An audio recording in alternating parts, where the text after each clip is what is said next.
Greetings, loves, greetings. Welcome to Soul Search. And if you are new, make sure you subscribe. Make sure y'all hit that like button. Make sure you share this video out. And make sure you got the notification bell on, okay?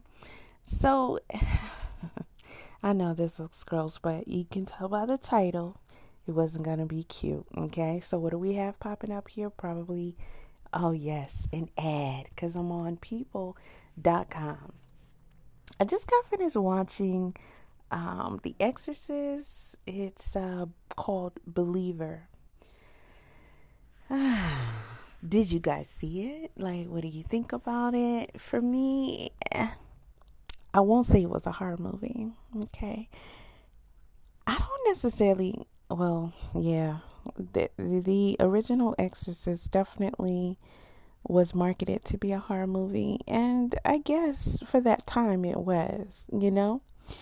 So with that being said, this one seems more like a suspense. I actually enjoyed it. I was skeptical about watching it. It sat on my list for a while, and I decided to give it a try today. And it had I like the little twist it had to it, okay? But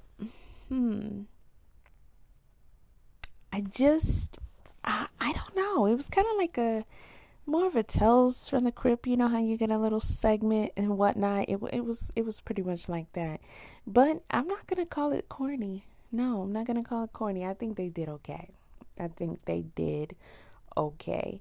But you can pretty much tell how the story goes. So let's see what this is. Where this came from. Technical advisor and creative consultant Christopher Jacon works to enhance the authenticity of Hollywood's eeriest productions. Really?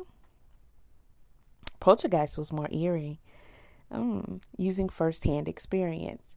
Now, they're saying that all of these are based on real-life events. I don't know. But that's what they say. But I will say that I do believe that this can occur and does occur. So, yeah. And it goes on to say it may defy belief that The Exorcist Believer is based on real events. Here we go. But according to its technical advisor and creative consultant, audiences should cast out their doubts. There are real phenomena claims. Christopher Chacon, an expert who consults on both real-world possession cases and Hollywood's secret adaptations of such. All the elements we put in The Exorcist Believer are very authentic and based on these experiences that people have encountered. And those experiences aren't secondhand. Chacon himself has seen disturbing human behaviors around the globe that remains. Given the rigorous process of elimination he applies to each case, unexplainable. I've seen it demonstrated and take place in real life, he tells people exclusively. Exclusive. Not only that, but we're able to scientifically assess it and analyze it. And even with state-of-the-art technology, you still have no answers because you're dealing with something that science can't measure in every way. I bet you Tesla probably could. Man, can you okay, that's off subject. My mind just went somewhere. Extreme examples include objects flying around the room, magnetic fields that are fluctuating. See? Okay, we're going to stick to that. Yeah, it's magnetic fields that are fluctuating hugely. Temperatures changing by 70 to 80 degrees per Chacon 59. And there are cases where there's electrical arcing manifesting. And if it hits you, it's like being zapped. So this is a photograph of Christopher Chacon. Did he play as the priest in this one? He looks like it. So how did the Californian-born Chacon begin investigating? Not just reported possessions, but hauntings and poltergeists, strange creature sightings, or attacks, UFO close encounters, black magic, all kinds of phenomena which cannot be explained rationally.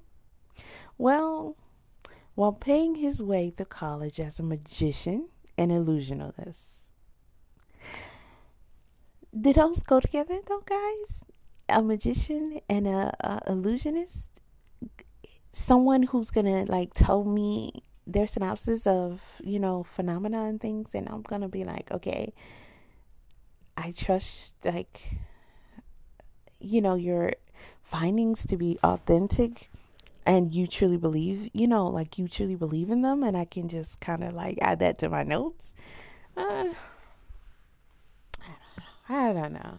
I don't know about that one. I don't. He received an invitation to investigate an allegedly haunted house.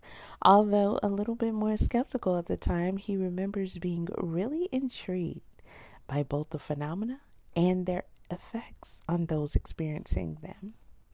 Now, the most accurate terminology to describe all of the above is preter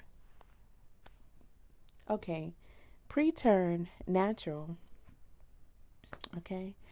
phenomena. He says, adding, it's not supernatural, it's just that we don't understand these phenomena. After meeting and collaborating with parapsychologists Scott Rogo, Lloyd Auerbach,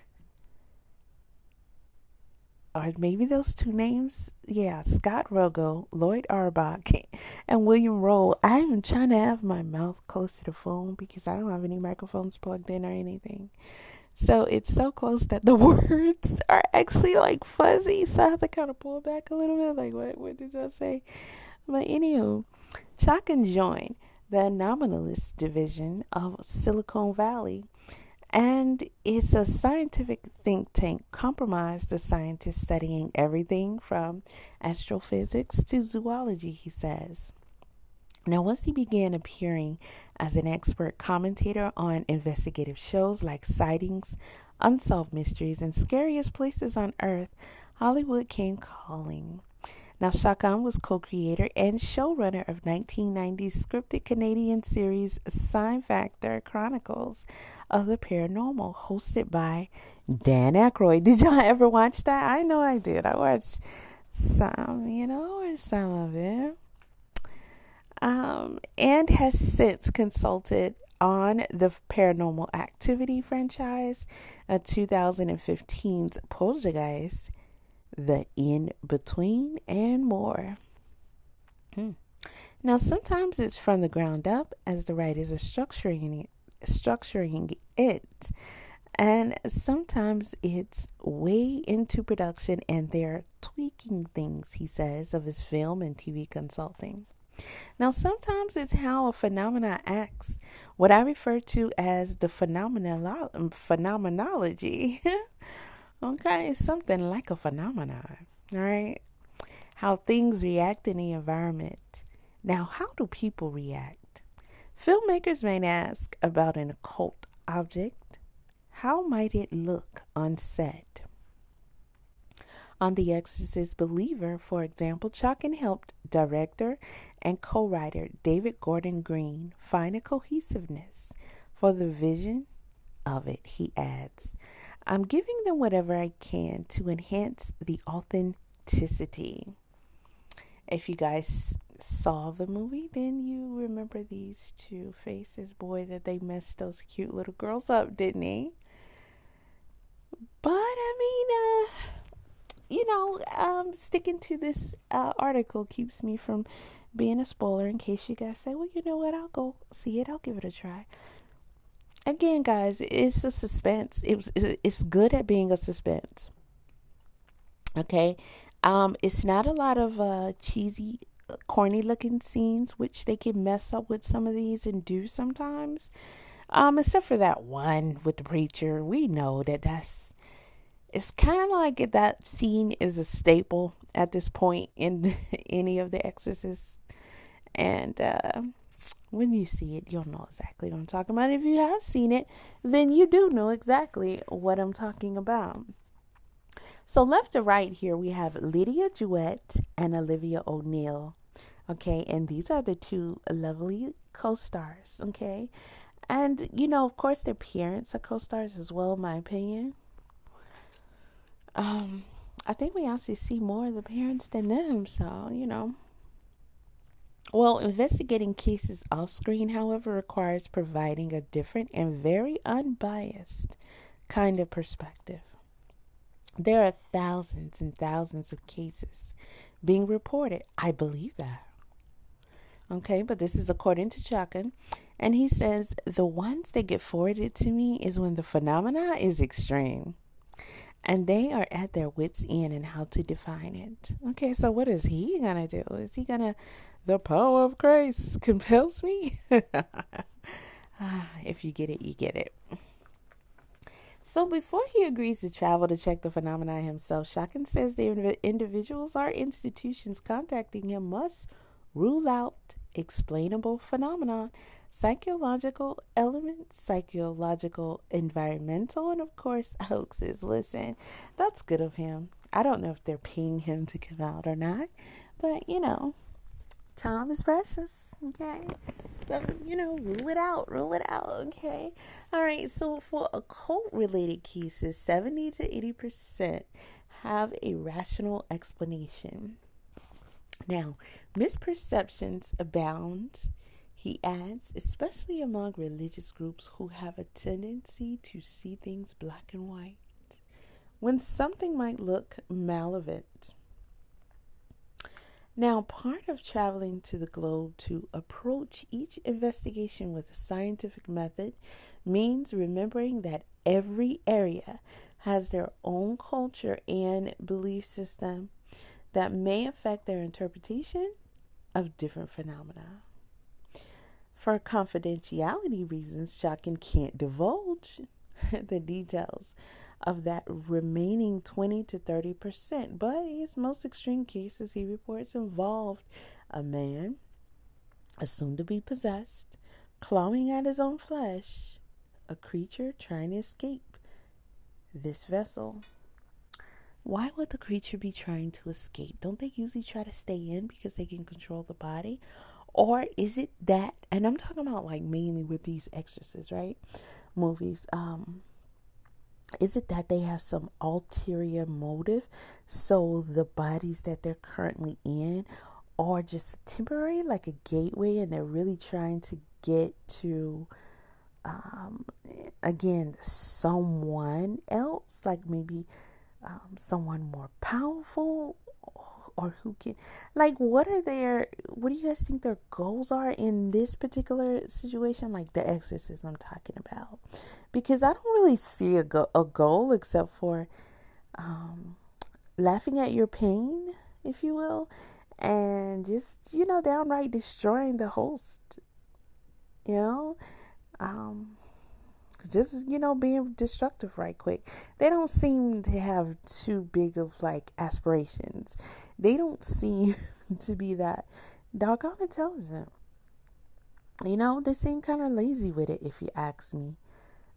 What was the name of that movie with Denzel and Dan? He played as Dan, Roseanne's husband. John is on the, I know it's John. Is it John? Okay, well, the guy who played his Roseanne Barr husband in the Roseanne show. If you old enough, if you've seen the Roseanne show, you know who I'm talking about. Okay, him and Denzel, they were like cops. They were like what do you call it when you're like cops together? Partners. Damn, they were partners. And you know how the entity was able to move from one to another. Now that was a good movie, y'all. That was a good movie. But if you know what I'm talking about, put the name of the movie in the bottom, y'all, because I gotta look for that movie again. I want to see it. I used to have it on VHS. That's how old I am, or how old the movie is. Hey, both. Let's do both. All right. So he says a convulsing man who died only to have a young nephew nearby started to exhibit the same symptoms, as if this thing jumped from one person to another. Okay, so it's kind of like, our spirits, our souls, they never die. It's just an energy exchange. We're borrowing this body, and of course, you should take care of it because you only get one, but your soul, however, gets to do other things when your body is no longer going to be here, allegedly, right? So it would make sense that an entity of evilness would have some similar capabilities, be like, oh, just because your body's dying, that doesn't mean I'm done here. I want to have some more fun. So let's go do that. Well, fans of the 1973's The Exorcist and its follow ups will no doubt recognize such stranger than fiction details. Have y'all seen that one? The original? All I remember is it took me a long time before I actually watched that movie. I remember my mother saying, "Oh, I'm scared of that movie. That movie scared me so much." She was saying she was pregnant. I think she was saying she was pregnant with my brother that passed away, and she saw it in the movies, and it scared the crap out of her.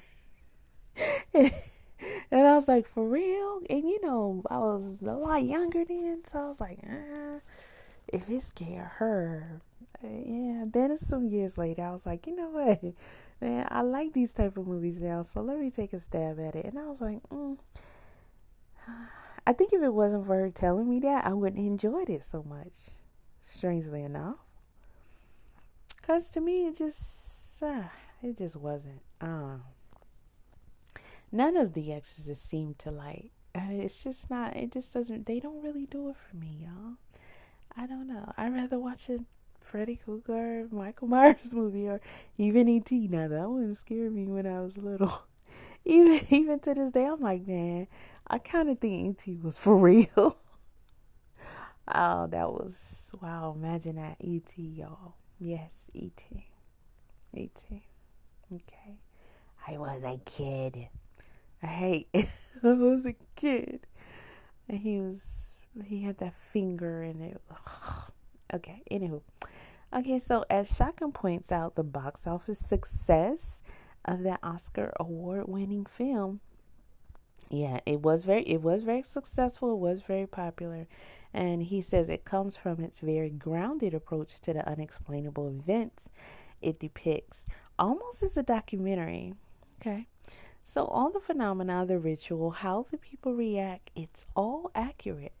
The way, good Tiffany, if you don't get your Teflon ways out of my mouth, okay, it's accurate, not accurate. It's not Acura, not a car. It's none of that what Tiffany be saying, okay? We can see ACCURATE, accurate. Say it with me, guys, accurate. Don't you let Tiffany mess you up like she almost trying to do me. So the way it really is, he continues, all right? Now, the Exorcist believer takes the same approach, although he acknowledges the phenomenon is much more disturbing than the original one. Now, for me, myself, I have long come to the observation that this is something that does occur in real life. And I think there's a lot of us who have either just made up your mind at this point, either way, whether or not you really believe that this can happen, or you believe that it can and it has happened. Some may believe that it does and or has happened on a regular basis. And some of you just like, yeah, whatever, man. I ain't believe. But I think we're pretty much set. Like, I don't think they need to keep doing it. It's played to death. What else can you do? Where else can you go with this? You know what I mean? Yeah, sometimes they overdo stuff and they don't know when to stop. Who agrees with me on that? Boy, let's not get the naming. All right, so yet as Shotgun notes, but you get just a side note. One thing I'm glad that they not messing with is poltergeist. There could be another old man walking down listen, y'all, I'm getting butterflies and you are, because some of y'all can't even hear old boy in Unsolved Mysteries right now as a grown-ass adult without kind of looking to your left and looking to your right and seeing if anybody noticed you do a little shiver. Stop playing, okay? Caroline, go into the light. His eyes are on the sparrow. And he was like, he was like what do you call it when you have like breathing it, he was baited his breath, like when he was singing it was just in his voice and the way he looked, and Caroline was kind of scared of his ass too. She was like, he looks kind of nasty. She was like the way she was thinking what I was thinking, but yeah. If any parts about that movie got to me, it was definitely the old man coming down. Hi, man. When he talked to the wife, the mom, she knew something was wrong with his ass, and then he coming for Caroline. I wanted to jump through that TV and try to help her myself, man, but I was scared. I was scared of the old man. I don't know. But anywho, he didn't get Caroline. Well, he did, but they had to give her back. That movie was so emotional for me now that I'm thinking about it. Like, I can't remember which one that was. I think it was number 2, honestly, where not the one they went to the hotel and they put the TV out, I think at the end or whatever. No, it's the one where the old man, he came, down the sidewalk. He was approaching her room and he was singing that song. That one. Was that the first one? Man. Anywho, so he says, Chalkin says they did an incredible job of recreating that, putting that chemistry together, of creating that feeling. Why did he say, they say the feeling? Because you just use that, and so it's kind of like, okay, but anyway. Sorry, y'all. I just want to make sure we don't end up like Tiffany. You know what I'm saying? Okay, so I'm doing this for you, baby. I'm doing it for all of you because you deserve more. Okay, you deserve more than Tiffany, Teflon, Hennessy, or whatever her name is, telling you that it's accurate. Because it's not. It's not even accurate that's accurate. You understand what I'm saying? But, okay, so the feeling of being grounded, it gets under your skin emotionally. This looks like the original. Okay, it's Linda Blair in 1973's The Exorcist.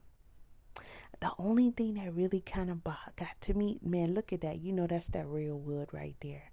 And they broke off one of them. Can you imagine if you hit somebody with that? First of all, you're going to have to give it all you got. Second, it's a wrap. It's a wrap. Okay. According to Chacon's belief, unexplainable phenomena is on the rise. He says there's a growing percentage of people who said they saw an exorcism, or I know that there's plenty of people walking this earth right now that can use an exorcism. Not just being sarcastic. I'm talking about for real. So, yeah. But he's saying that they saw an exorcism, or they saw someone who was possessed. I think those numbers are very high. I'm going to be honest with you. And I think some of that is intentionally done by... that's a whole nother story. But a 2005 Gallup survey concluded that 3 in 4 Americans profess that at least one paranormal belief, with 41% believe in extrasensory perception. Listen, I'm going to tell you, if you got parasite of any kind, I believe that is a form of possession. Yes. Another story, another video. All right, so a 2021 study conducted by OnePoll found that 57% of the Americans that they studied, not all Americans, but whoever they polled, over the age of 21 believed in ghosts. Like Ghostbusters, like I ain't afraid of no ghosts. Okay. While 39% believed in extraterrestrial visitors, they coming right through the border with no problem. Okay. And 27% believe in Bigfoot. foot. Well, I got some big ass feet for a girl. You know, oh no, but no Bigfoot though. But it explains why each Halloween audiences flock to theaters for, as Chakran says, the chemical rush that happens in the safety of our seats. Now, when you get to talking about Bigfoot, do you guys believe that giants actually roamed the earth before? I know that we have, here and there, they usually end up in Ripley's, believe it or not, Guinness Book of World Records, or both. But we have had like some giants. We've had, they've had these different issues going on, and they don't live very long. Like Andre, remember the wrestler? He had one of these particular, diseases that made him be a giant himself. If you ever seen any documentaries on him, you know that his story is very interesting, but the pain that he experienced all the time definitely was horrible. And for one, I'm happy he was able to wrestle and get money. Wow. But again, I think he was like in his 20s. They don't live very long because it is very hard on the body. It's kind of like, let's say when you have the bodybuilders and they take, the juice, we call it the juice, to enhance themselves. Well, it doesn't just grow your muscles. It grows also your heart, which is a muscle. It grows your other organs, which can be considered muscles. And then you have too much of those type of strains on your bodies.